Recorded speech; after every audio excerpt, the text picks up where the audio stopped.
Yeah.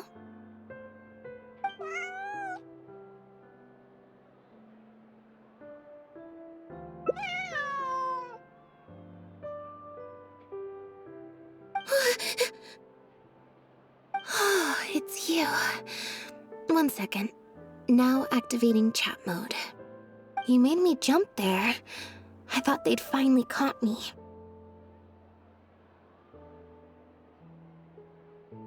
Well, my heart rate did. Jumped up a little, I mean. Objectively speaking, the trouble was entirely of my own making. Half an hour ago, I was at Hotel de Boer for a drinks reception. It was to celebrate the successful opening of a show, but it was draining my energy. So, I waited for the right moment, then snuck away so I could switch to standby mode. Probably because I'm playing the lead role in the show? Is that so surprising? I'm always getting invitations to do solo performances. I just usually get Linny to write back and turn them down. But then came the Fontanalia Film Festival.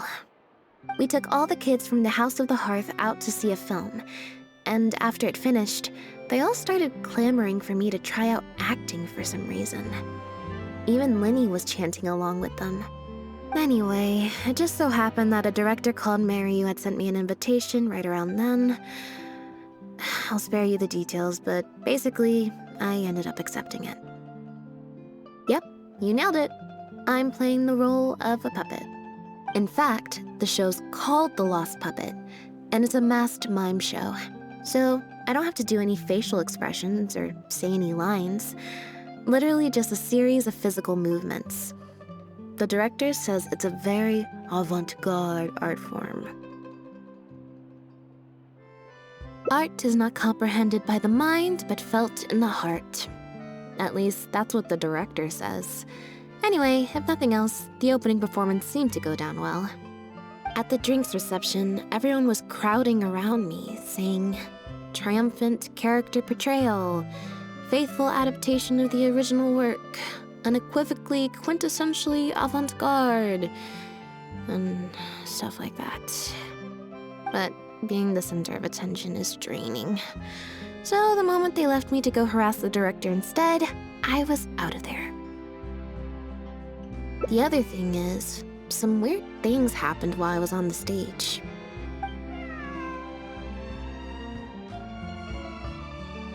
Oh, sorry, Bonnie.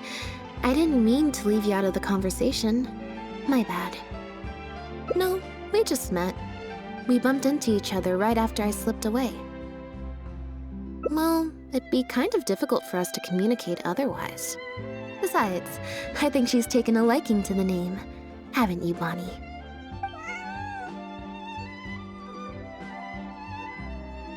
Yeah, that's right. Good kitty. We'll go find your owner soon, I promise. Nope. She's wearing a collar, and for the most part, she's pretty well groomed. If she is a stray, she hasn't been for long. Her stomach's been growling a lot. I guess she must have been missing for a few days now. As much as I'd love to hang out with her for a while longer, her owner's probably worried sick about her. Assuming she has an owner, that is. But the reception... I should probably show my face there again at some point, even if it's just to make excuses and leave again. Decision time. Well, I just find it exhausting, thinking through all the different ramifications of different choices and so on. That's more Linny's area than mine. So, unless it's something really important, I usually just leave the decision-making to him. It's fine. He got Fermine to make me a little something for just this situation. Poof! A phaetometer. It looks pretty over the top, I know, but it's essentially just a box of cards. He kept the design simple, so it'd be harder to break. The way it works is, I pick a card at random, then look at the number on the card. Well, for example, If the number on the card is 5 or higher, I help Bonnie find her owner. If it's less than 5, I go back to the reception. I just have to believe in the bond between me and my cards, and my fate will reveal itself to me in numerical form. At least, that's what Linny said. Anyway, I got demonstration.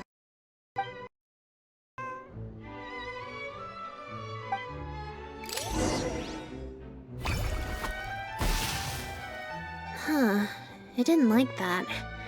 Was I using it wrong? Maybe if I just...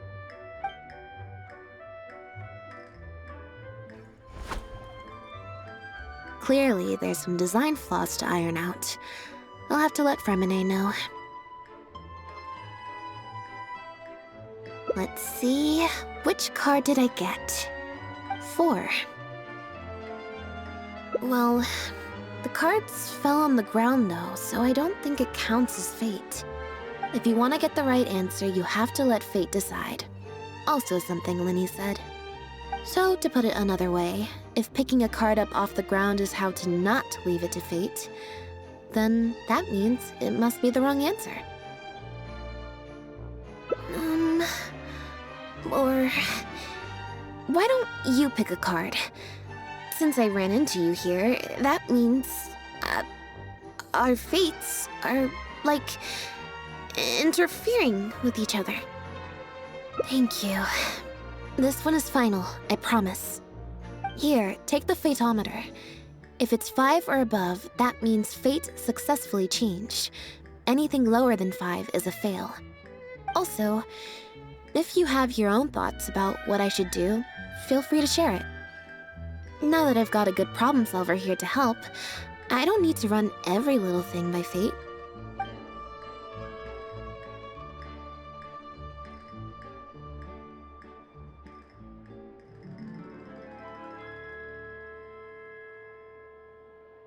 So, we're looking for Bonnie's owner?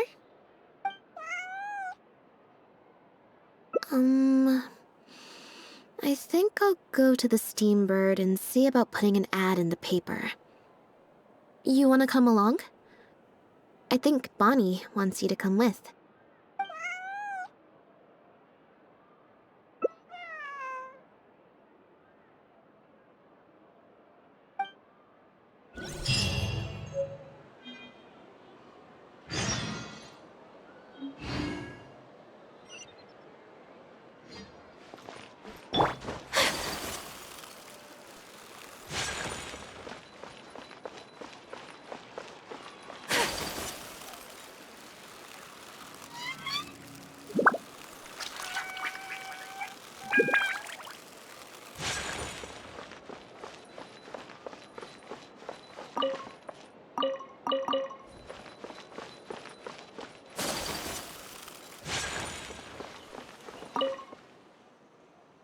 Every stupendous day starts with a Steambird.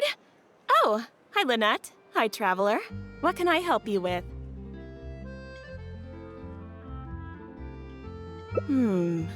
I don't think so.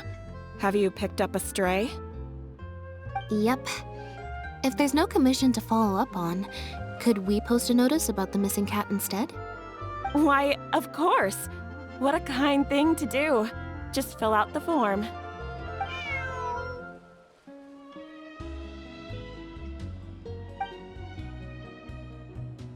Well, we've registered you as missing. You can stay at my place until your owner finds you.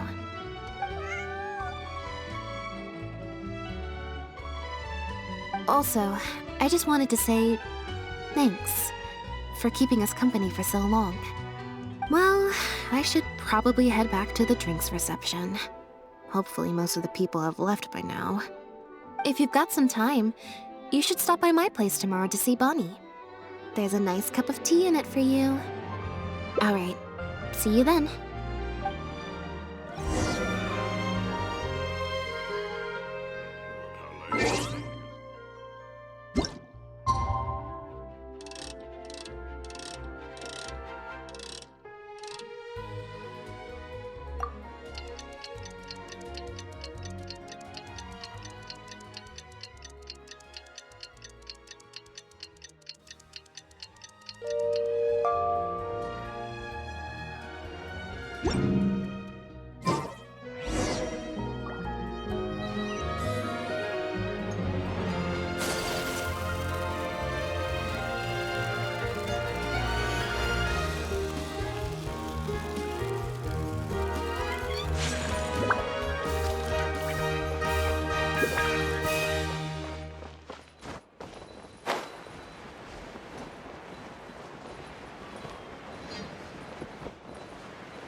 I believe this cat belongs to me.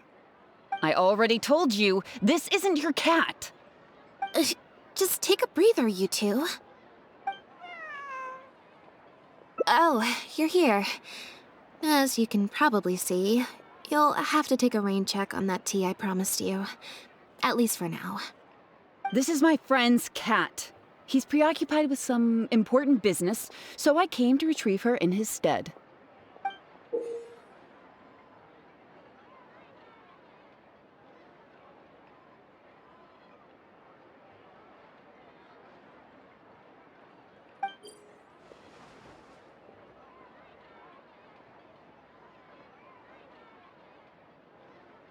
No. It's far more likely this cat escaped from the Humane Society.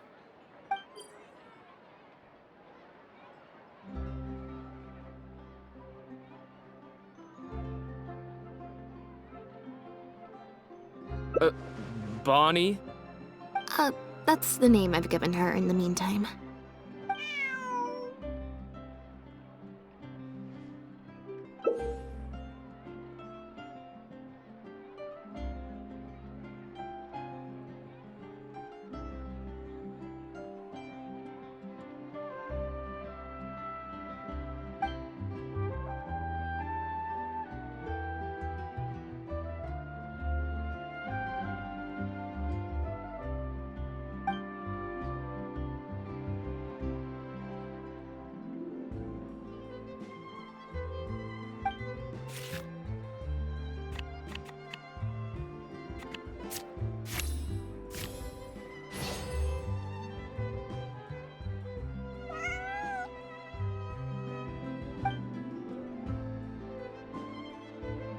Well, this complicates things.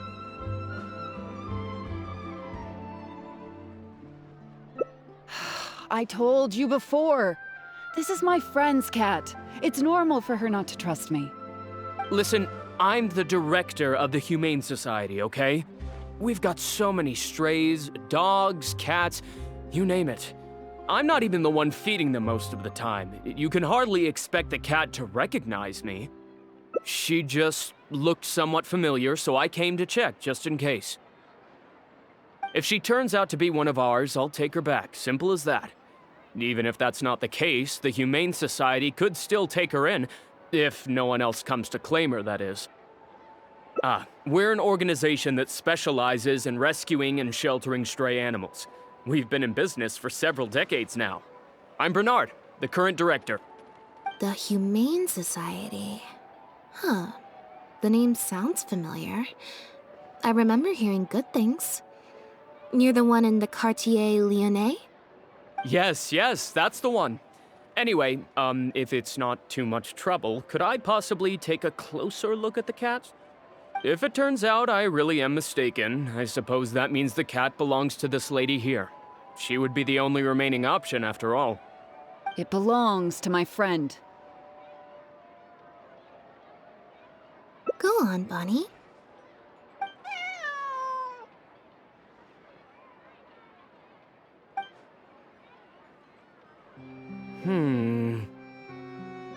Oh, nope. Looks like I was mistaken. They do look similar, but there's an ever so slight difference in this one's fur color. Deepest apologies, friends. Well, I suppose this means I still have a missing cat to search for. Apologies again for the confusion.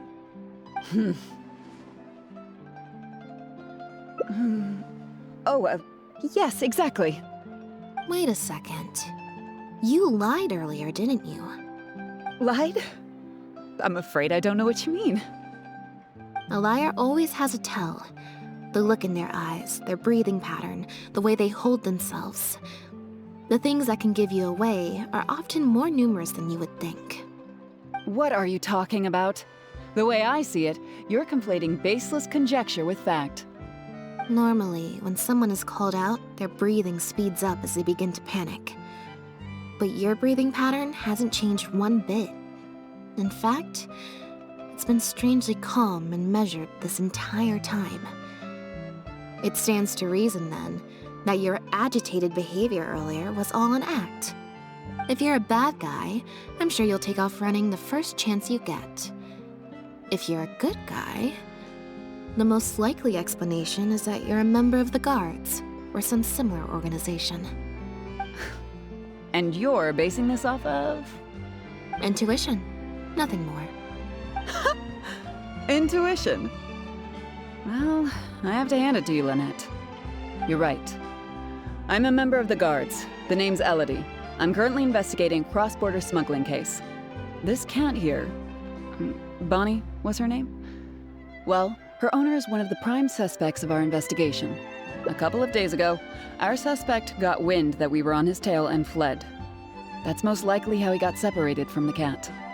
I just so happened to stumble upon your notice in the Steambird, so I decided to see if he'd come back for her. But it looks like I overestimated him. The impact of this case has been huge. The Marechaussee Phantom, the Guards, and the Special Patrol have all launched investigations. If there was even the slightest chance that he would show himself, I had to follow up on the lead. A new kind of illegal drug, imitation synth. We confiscated all the synth on the market, but addiction isn't something that goes away overnight. Even without substances on the market, people are still looking for a way to get their next fix. And criminals are all too eager to capitalize on that addiction. That was the impetus for imitation synth. Needless to say, a small-scale market opened up very quickly. After the original synth debacle, we put several measures into place to prevent similar incidents from occurring. The perpetrators got smart, though, and shifted their sales overseas before those measures could kick in. That's when the imitation synth smuggling began. We only recently got word of the presence of imitation synth overseas. We managed to track down evidence of some early transactions.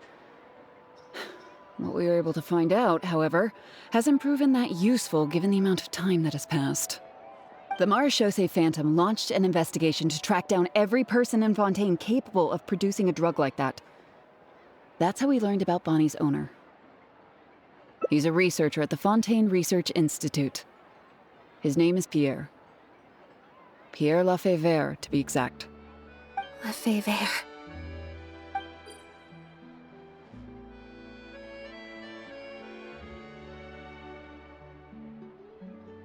The Marechaussee Phantom found him in Poisson. In addition to the cat, he also had a pendant with him.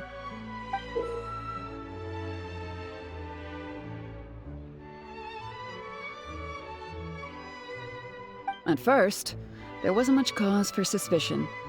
A search of his house didn't reveal much to go off of either. The Marechaussee Phantom very nearly left it at that. It was only later that we realized the coat of arms on his pendant belonged to none other than the Lafayette family, one of the most infamous aristocratic families in Fontaine. Obviously, this discovery prompted a further investigation into Pierre. At that point, however, we discovered that he'd already fled. Now the Guards and the Special Patrol are all searching for him. That's not possible, actually. The Lefebvre family has been gone for a long time. Exactly. Many years ago, several important members of the family, including the patriarch, were murdered by an assassin of unknown origin. From that point on, family's power and influence took quite the hit. The family is engaged in all manner of crimes. As you can imagine, there's no shortage of people waiting in the wings to take their revenge. And with the family severely weakened, they were able to do just that. Most of the remaining family members succumbed to sickness or hunger. The ones that survived are currently living out their days under a new identity. Pierre is one of those very survivors. He's been hiding away in the Fontaine Research Institute all these years. His true identity unbeknownst to all. Until now, that is. Well, my fellow guards have told me all about how smart and courageous you both are. And I know you possess a strong sense of justice. There could be a chance that Pierre, or one of his accomplices, might attempt to get close to Bonnie. Now that you've been briefed on the situation, I was hoping you'd help us keep a lookout.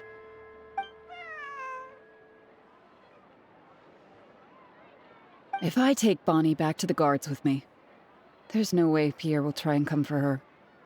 Not even the most daring of criminals would attempt something like that.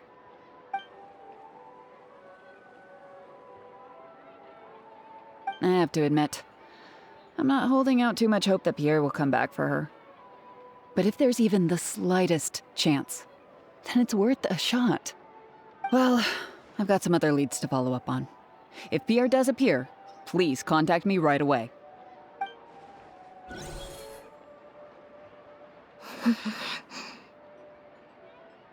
It's nothing.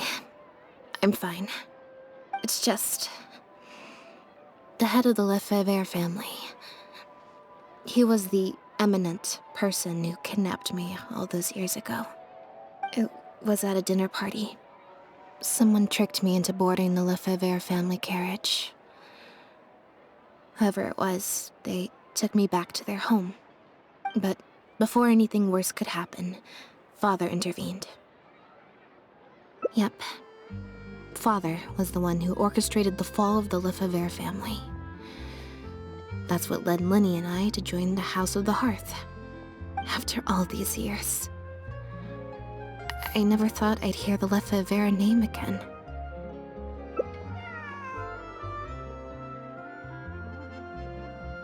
Don't worry about me. I wasn't feeling sorry for myself. I was just thinking about Linny. He's been acting strange recently. He avoids me for days on end, consumes himself with some secret investigation, and then out of the blue pushes me to do that acting job. Thinking about it now, it's almost like the one I drew from that deck of cards was part of his plan all along. He must have asked Fremine to help him out. In any case, I know he's hiding something from me. He's really pulled out all the stops this time. It's very possible. I'm sure he tried to send me away because he was afraid it would bring up some painful memories for me. It wasn't necessary, though. Even after all these years, he's still as overprotective as ever. You'll have to help me teach him a lesson if we run into him along the way. Yep.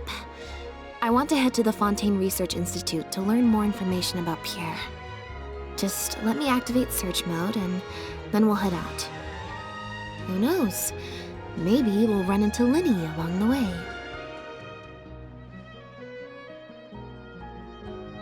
A little bit of both, perhaps. For the most part, though, I just have the sense that something's not right. Something isn't adding up about Pierre's story. I'm just not sure what.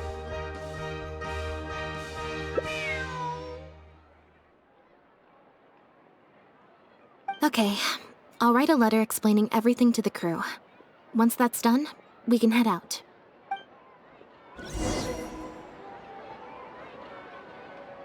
Fresh fruit, sweeter than syrup.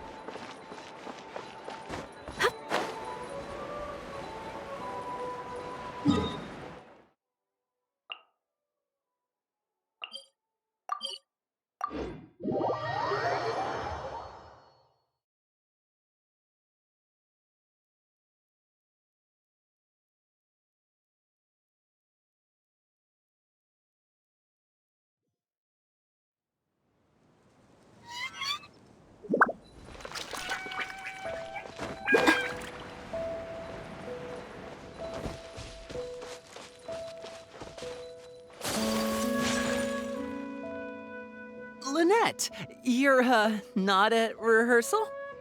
You can drop the act, brother. In fact, I don't think either of us will have a need for acting anytime soon. You should know better than to try and keep something from me. You've never been able to do that, even when we were kids. And that's why I tried to distract you with the masked mime show. But I guess you're just too good. Care to introduce us to your new assistant? This is Officer Shovras, captain of the Special Security and Surveillance Patrol. You may have met her already. Nice to see you. I should clarify something. Mr. Linny's here at my invitation, not the other way around. To borrow your expression, Miss Lynette, I suppose that would make him my assistant more than anything. We've brought on Mr. Linny as a consultant in the past. He was instrumental in helping us crack a case involving a perpetrator who used magic tricks to commit crimes. I was hoping he'd be able to provide some valuable insight this time around as well. So you've heard everything then?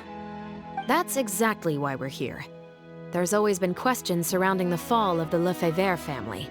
Some people even believe the House of the Hearth was involved.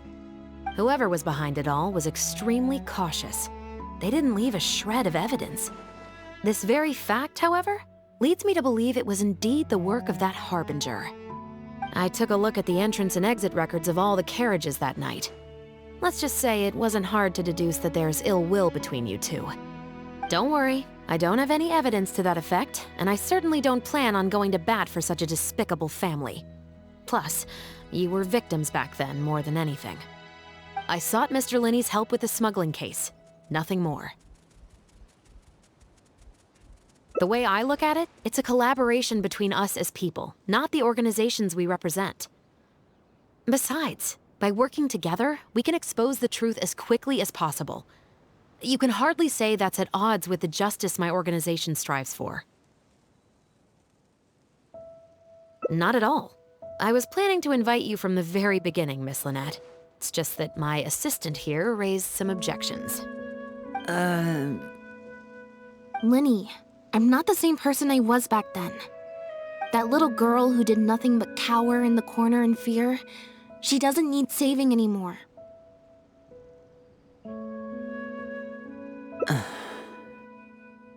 I'm sorry, Lynette. You're right. I let my concerns get the better of me. Oh, and the next time you want to distract me, you should try a different approach.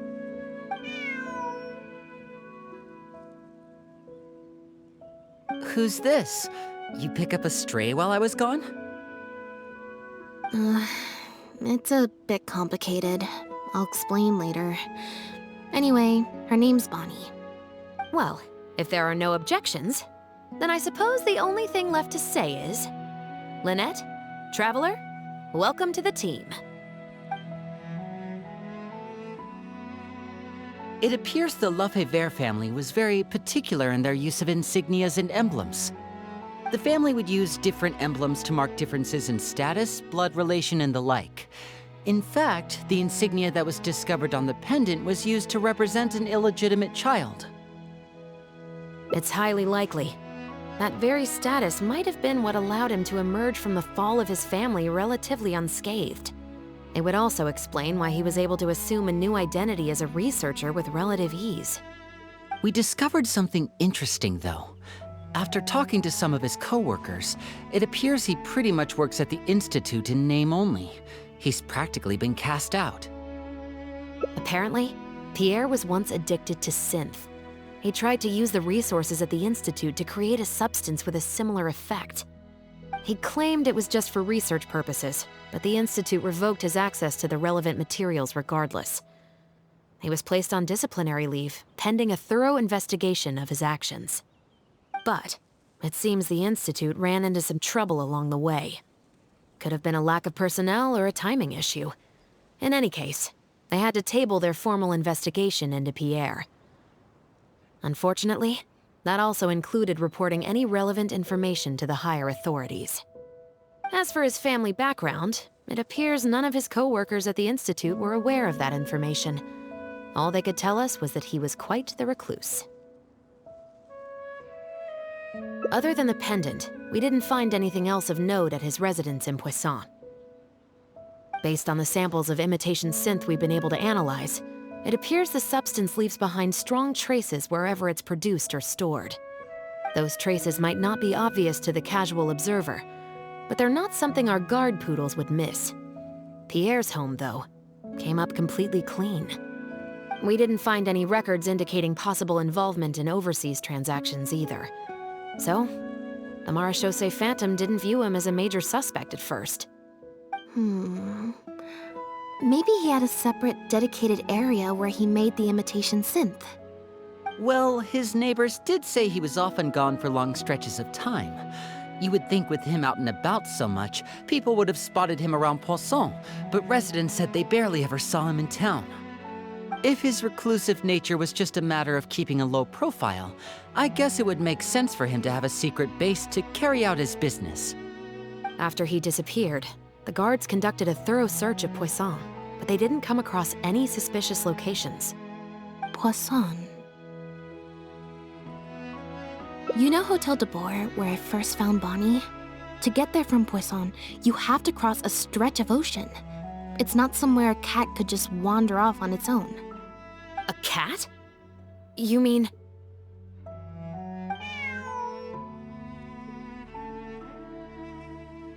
Bonnie is Pierre's cat. Oh, that's right! When the Marechaussee Phantom first tracked him down, I remember there being something about a cat in their report. So this is her? From what we've learned about Pierre's habits, he doesn't seem like the type to venture out without a purpose. So what you're saying, Lynette, is that Bonnie couldn't have gone missing in Poisson. If that's true, then... Exactly. Bonnie might even know where it is. Wait, you think the cat can lead us there? But she's not trained like one of our guard poodles. How is she supposed to understand what we want her to do?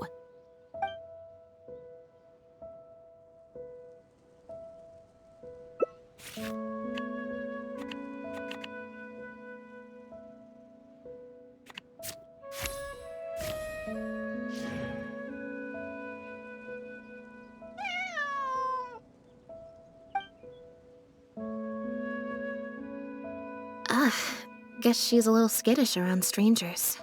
Meow. Meow meow. Meow.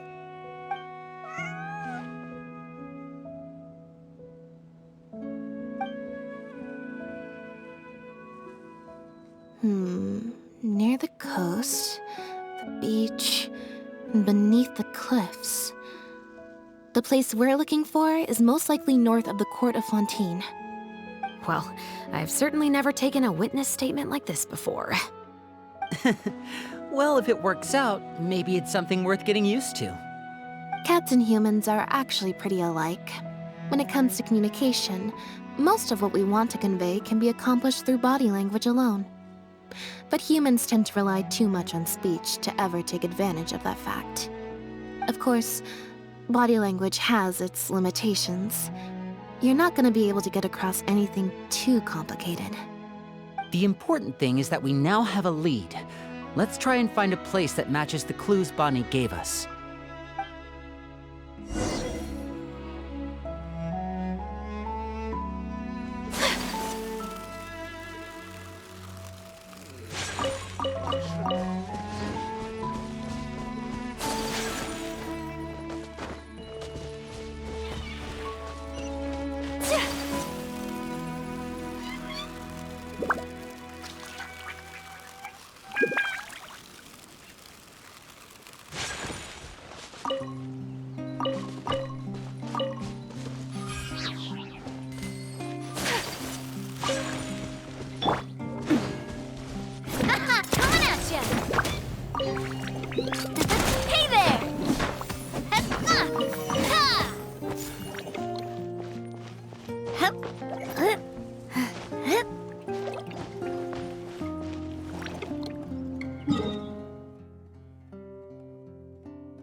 Seems like Bonnie is trying to take us somewhere.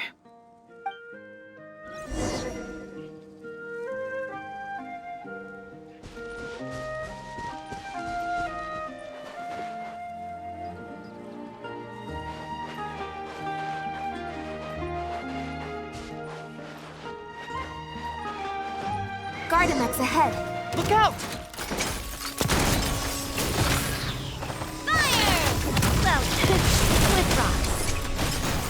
What's your cat? Sakura swirl! Yeah, take flight! I swear by my sword! The fuse is lit!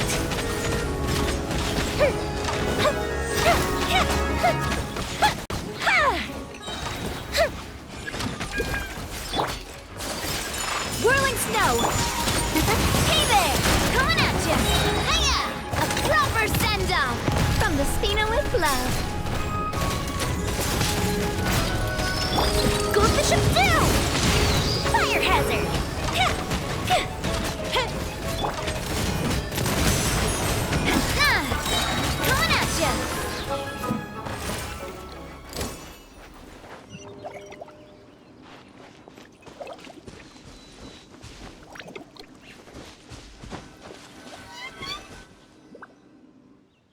Wow, Lynette, you found this place so easily.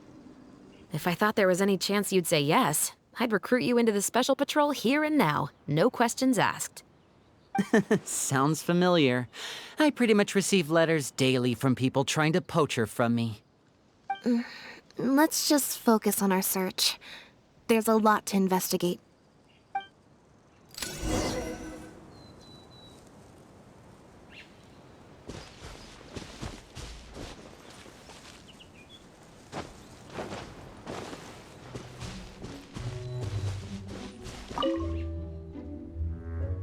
Aha! Just as we thought. This is where the imitation synth was being made. Looks like he's got more than just imitation synths stashed around here. In addition to the raw materials needed to synthesize the substance itself, there's a large quantity of cleaning agents and a few drugs I haven't been able to identify. These cleaning agents are likely used to dispel traces of the substance, like its smell.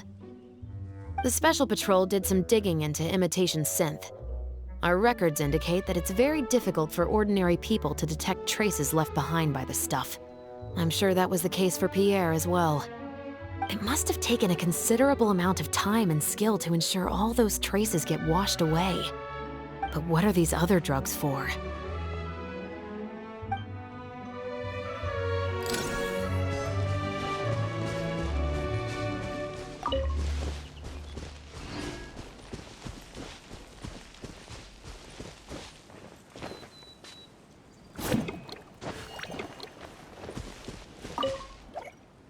The material these bags are made of, it's quite rare.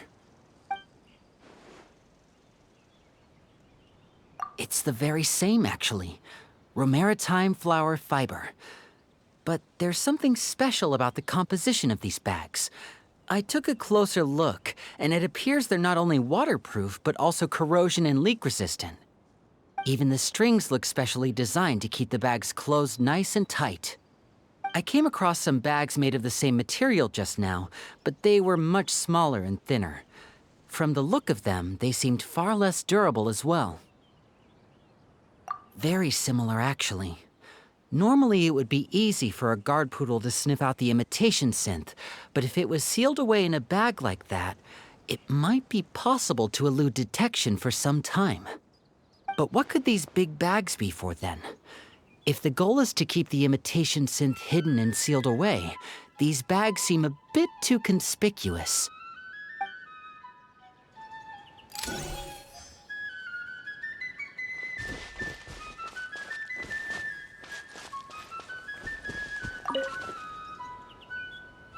When the marechaussee phantom searched Pierre's house, there was no sign of these barrels, right?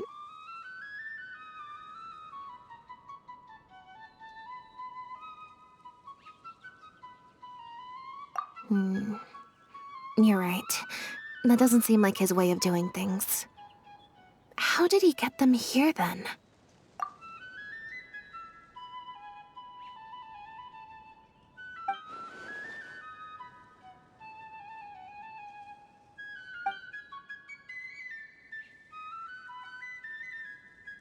Only the lower halves of the barrels appear to have been submerged in water. Based on the various ingredients we've found, this appears to be where Pierre was cooking up his imitation synth. It looks like he used a special cleaning agent to get rid of any residual traces of the substance on his person before he left. That's how he was able to get past the guard poodles. So then he transferred the imitation synth into small sealed bags and took it somewhere else for the drop-off. No. I don't believe our suspect is the kind of person who'd go around carrying incriminating evidence with him. That would potentially create too many eyewitnesses. The cleaning agent and the sealed bags might get past the guard poodles, but if a member of the public or even a guard on patrol happened to see him during the drop-off, a quick search would reveal everything. That's still a very risky operation.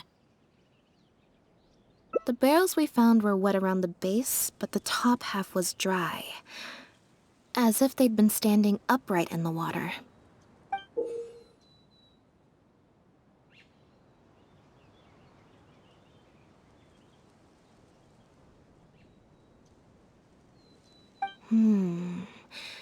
If you put a barrel in the water, it will normally float on its side.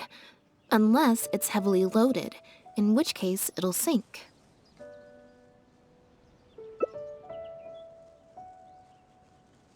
Yes. With flotation rings around the body of the barrels, they'd stay upright in the water. And then he could afford to load them more fully.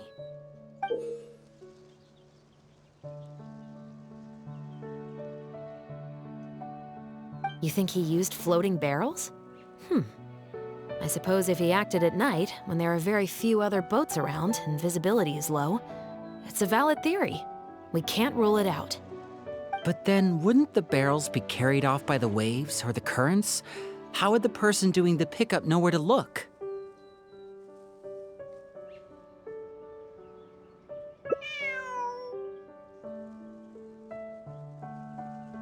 Traveler, can you come take a dip in the sea with me? I have a feeling that somewhere down there, we might find some rope. If a rope can be used to keep a pet from running away, then why not a barrel?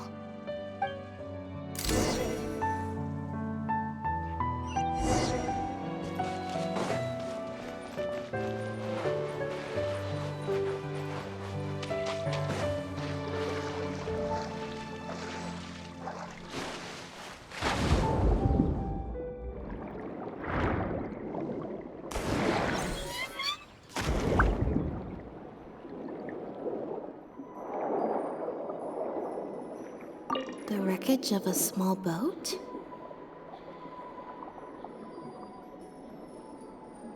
This isn't the place.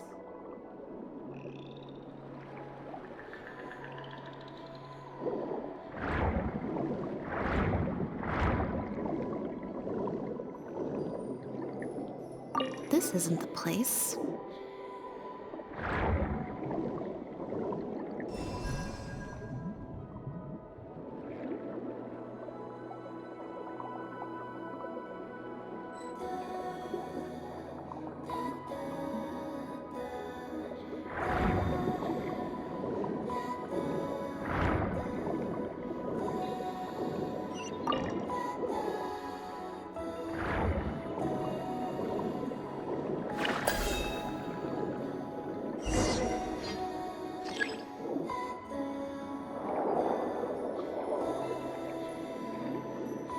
Got it. Time to go up and report.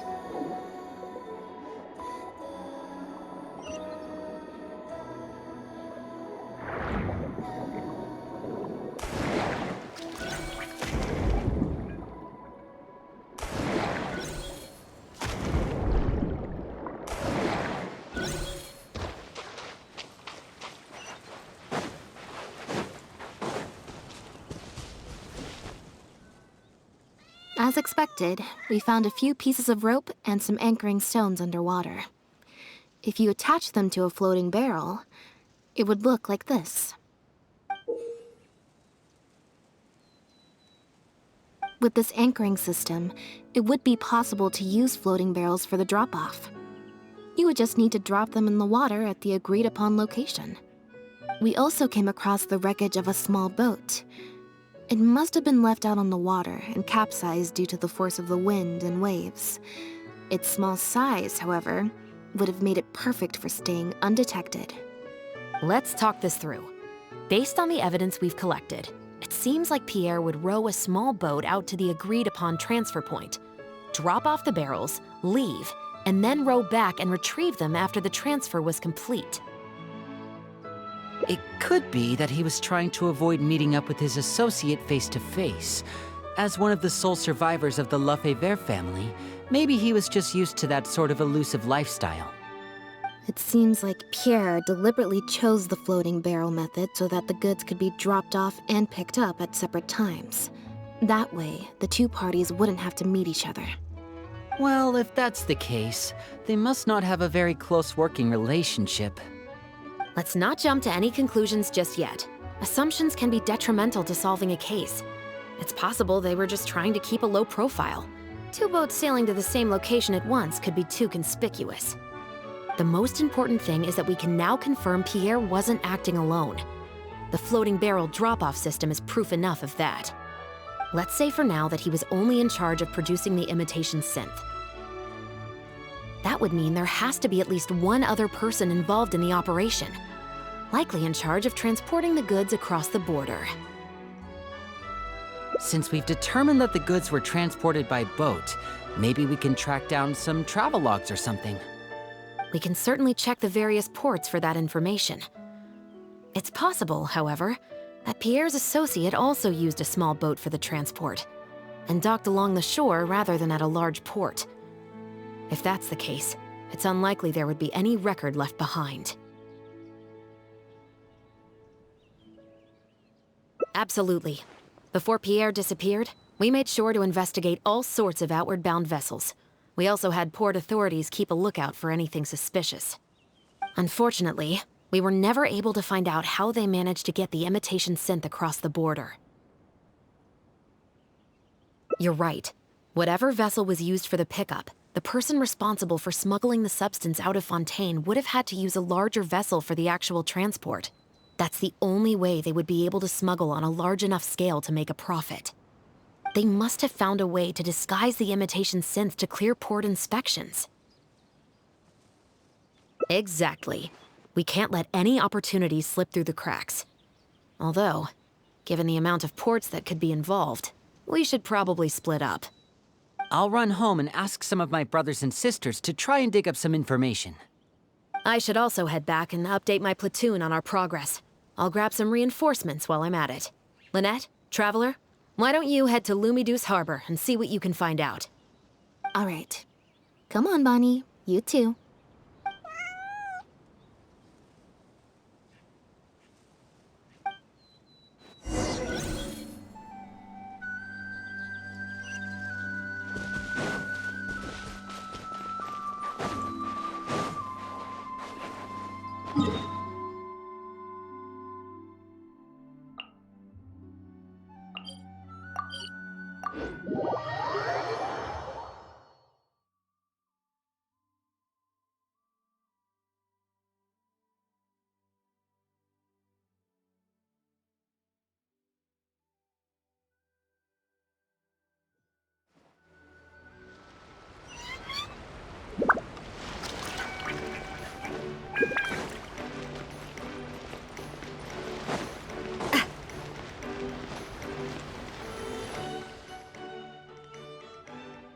Oh, Lynette, Traveler.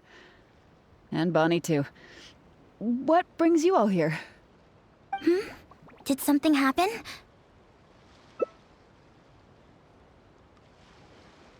Oh. I see. Thank you for everything you're doing for the people of Fontaine. I'm in charge of guarding the port. You mentioned you were after some travel logs, right? I can go fetch those for you. Looks like I've got another hard day of work ahead of me. No, not usually. It's this incident that happened recently. Before that, everything was normal. All we had to do was confiscate anything suspicious and we could call it a day. Pretty simple stuff. But things are much more complicated now. We somehow let suspicious cargo pass through the port undetected. Not even our guard poodles were able to sniff it out. Even worse, we still don't know how the perpetrator was able to conceal the goods so well. By suspicious cargo, do you mean imitation synth? Yep. However, prohibited substances are just one example. We confiscate all sorts of contraband during the course of our inspections. Or at least, we're supposed to. So what happens to the goods you confiscate? Oh, we keep them in a storage locker. If they turn out to be something particularly dubious, we'll turn them over to the Maison Orderly. If the goods are only slightly suspicious but could otherwise be harmless, like raw materials that could potentially be used to create contraband, we return them to the ship they were confiscated from, instead of letting them pass through the port. Sorry for the wait. These are the travel logs for all the recent activity at the port.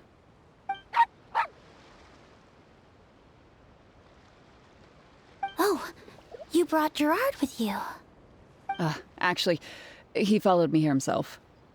It's like he smells something on me.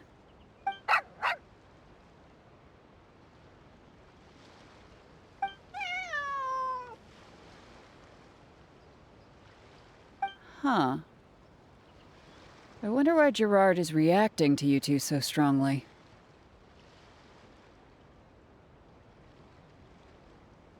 Huh?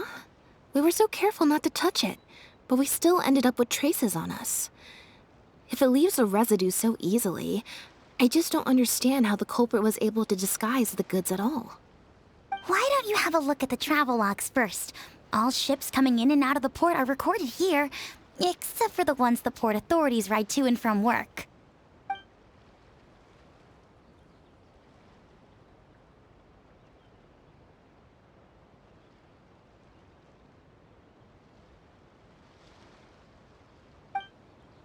The Humane Society. Their name is all over the exit logs.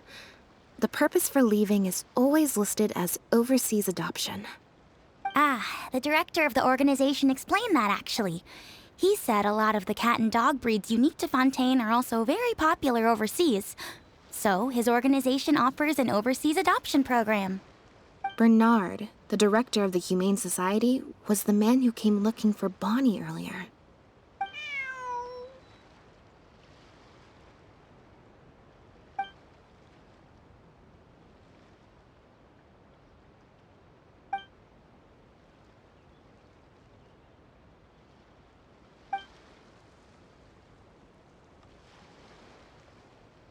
Have you figured it out too, Traveler? The way the criminal disguised the goods?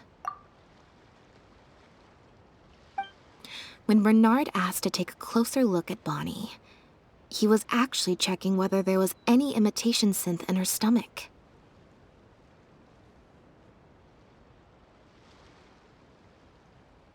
Wait, what? The sealed bags we found at the secret base. They were specially made to be corrosion resistant. There were gaps around the lids of the barrels, and airbags were used to keep them upright in the water. Those drug shovers found at the secret base, she most likely didn't recognize them because they're not used on human beings. It's an anesthetic used on pets. The perpetrator must have given it to the animals. Pierre must have made the animals swallow the sealed bags full of imitation synth at his secret base. Then, he stuffed them into floating barrels and left the rest to Bernard. The sealed bags combined with an animal's body odor would certainly be enough to mask the scent of imitation synth. During our inspections, we would have never thought to inspect the bellies of those animals for anything suspicious. Even if we tried to feel around for something, I'm sure it would be difficult to detect. Exactly. I bet Bernard even transported animals with synth in their stomach alongside ones without. That way, it would be even harder to say with certainty that something was amiss. She's probably in the clear. Otherwise, Bernard would have never left without her. I'm guessing he didn't know whether Pierre had already hidden the next batch of imitation synth before he fled. Just imagine. He sees the notice we put in the Steambird, and it turns out that one of the very cats he gave to Pierre for the smuggling operation is out in the open, roaming the streets of Fontaine. If Pierre had already hidden the next batch of imitation synth, then Bonnie would practically be living proof of their crimes. He would have had no choice but to go after her. So, that's why he came to find you and insisted on taking a closer look at the cat.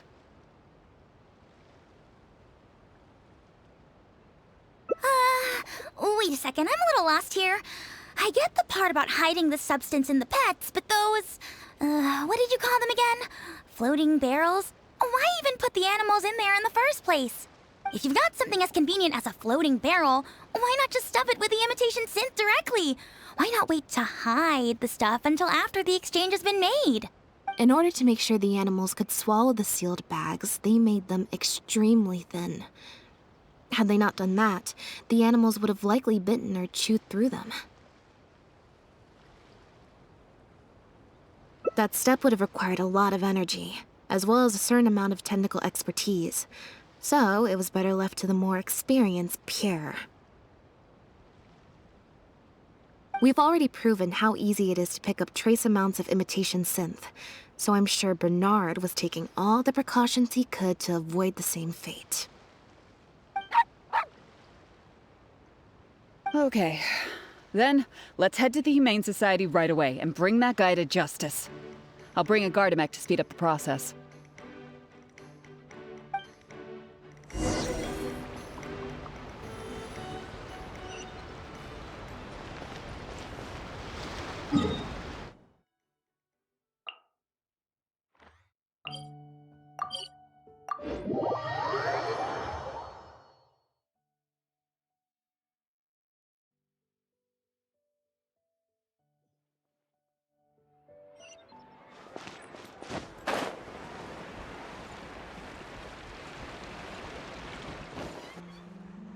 The headquarters of the Humane Society should be somewhere around here. Bernard could show up any moment now. Ah, you're the people from earlier. Wait, you're from the guards?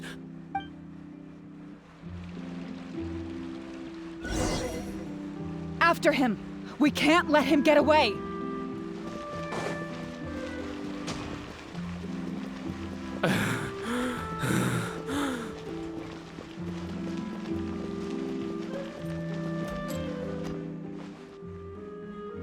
Give it up, Bernard.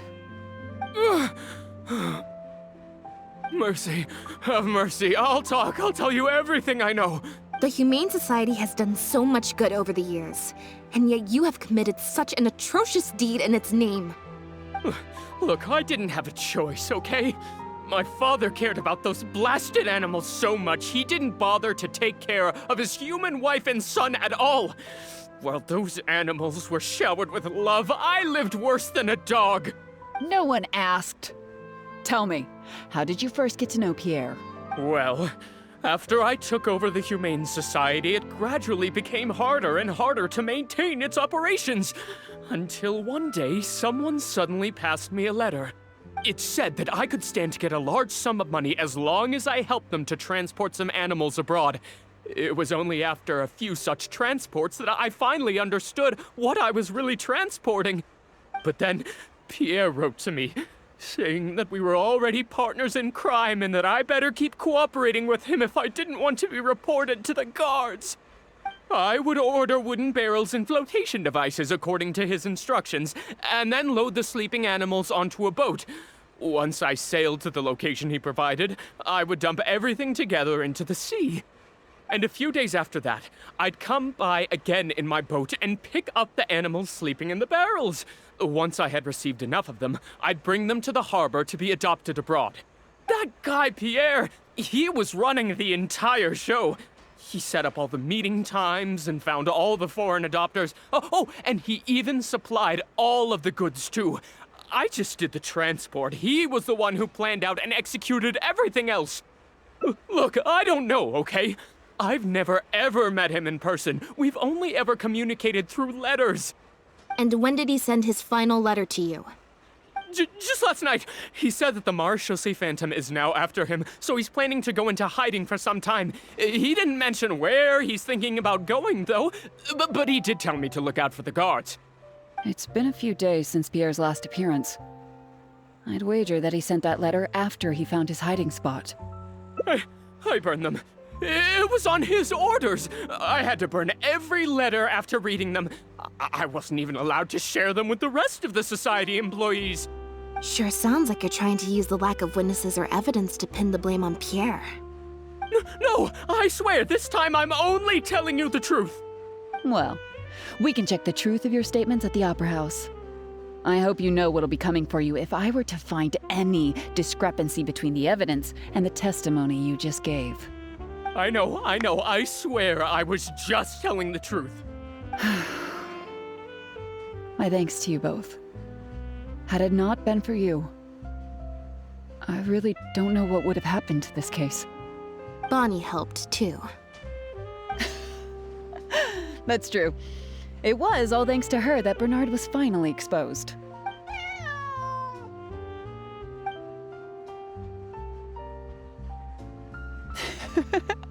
And it looks like she's grown quite fond of you two as well. Then I'll leave you be. Just let me know if you find any other new leads.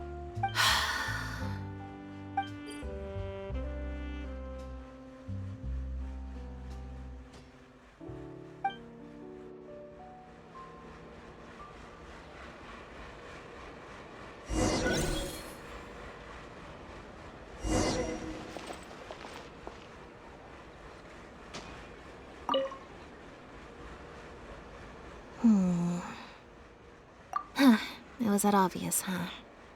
Well, even though it didn't feel like Bernard was lying, after talking to him, I'm getting an even stronger sense that something's not quite right. We investigated so quickly that perhaps we've missed a thing or two along the way. Let me activate deduction mode and consider things again from the top to see if we can find anything new. Is there still anything unresolved or strange that we should try to consider?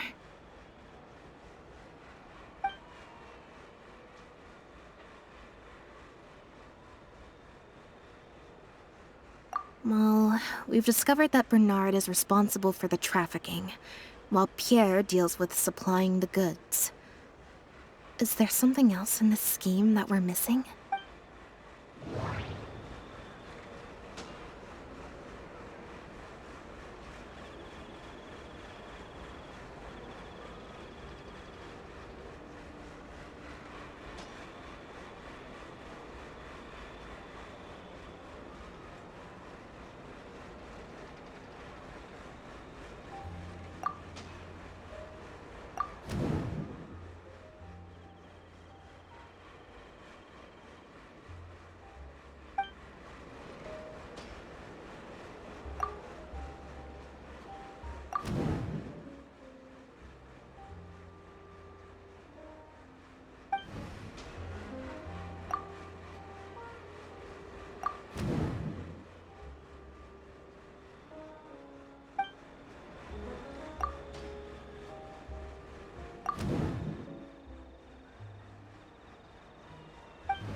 There's no need to rush.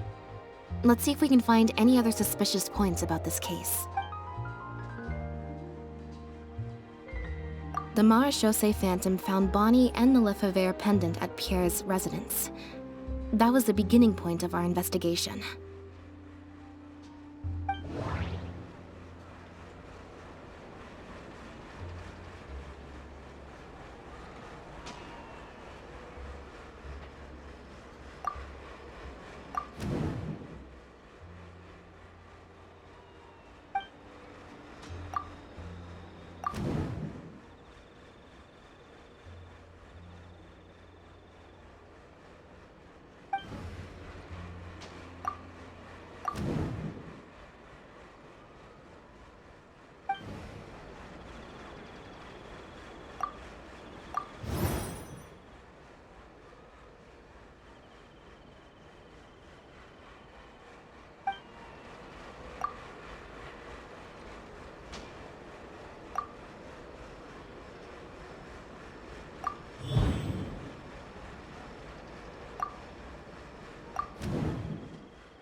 Why would he leave such an obvious trail for us to follow when he took so much care to not leave any traces of imitation synth in his home?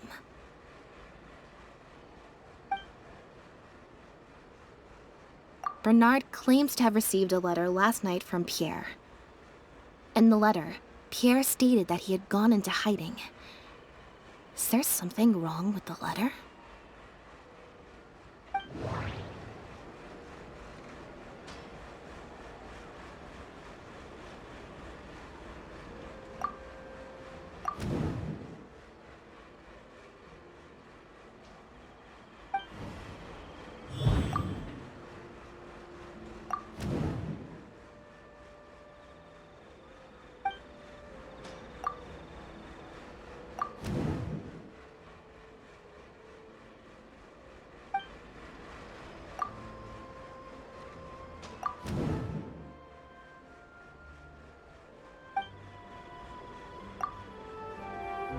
If Bonnie had imitation synth in her body, then she was a liability that had to be recovered at all costs. But if she wasn't carrying anything, then it would have made sense to tell Bernard not to worry. And thinking about it, Bernard only attracted our attention in the first place because he came to look for Bonnie. Could it be that the person who wrote the letter also knew nothing about Bonnie's whereabouts? Or they had a separate goal entirely?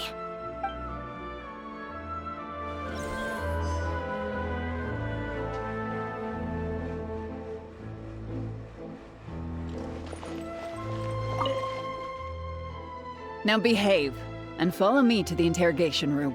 Ow! That hurt. Ow!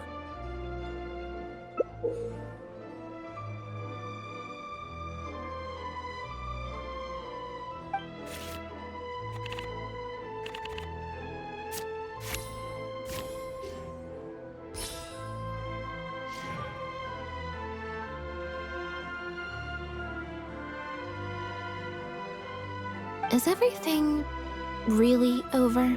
I still feel like the relationship between Pierre and Bernard is not as simple as it appears. Also, I've had this strange sense that something's off the entire time we've been on the case. And it has only gotten worse. Ugh. No good. I've still got nothing, and I'm nearly out of energy. All right, I'll stop thinking about it for now. At the very least, we've made it so that no more animals will suffer like those poor animals did. And that's what I hope. Let's go to the Humane Society and see if there are any animals left that might still need our help, before my energy for today completely runs out.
Have you ever kept goldfish as pets? They're very cute.